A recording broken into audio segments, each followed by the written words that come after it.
Akkam jirtu hordoftoota keeraa jirootu bakka jirtanitti nagaan koo isin haa ga'u. Ani Nasoodha. Akkuma beekamu sagalee uummata koo Oromoo ta'u karaa YouTube, Facebook dhuunfaa koo Nasraddin Jiyaa Ahmadii fi keeraa jirootu dhufeera.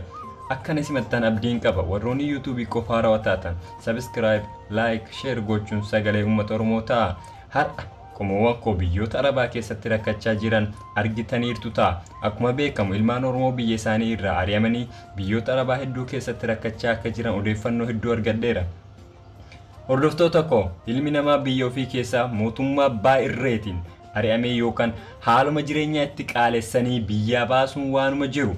Garuu lammiiwwan koo Oromoon nyaata yookaan bakka jireenyaa dhabanii miti biyya akka hin baane hubatamuutu jiraata.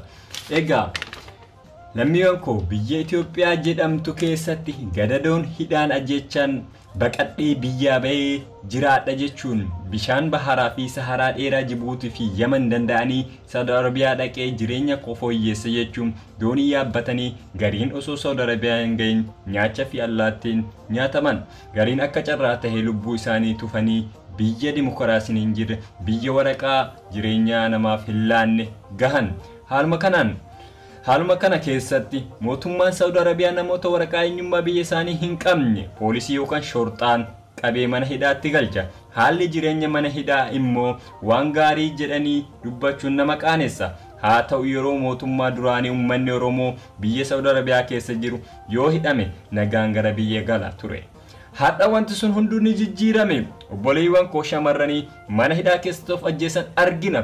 Akkasuma obboleewwan koo dhiiraa mana hidhaa dhiphaa nyaanni dhugaatiin manni fincaaniin jire keessatti yoo rakkatan argina. Egaa qomoowwan koo jireenyi yeroo tokko ol yeroo tokko gad jechuun waanuma jirudha. Garuu kan Oromoo kun adduma natti ta'e ani waanan jedhu hin qabu.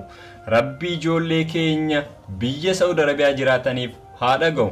Ani Nasoodha. Keeraa Jiyoorootiif subscribe, share, like gochuun dagatina. Injifannoo uummata Oromoof galatoomaa.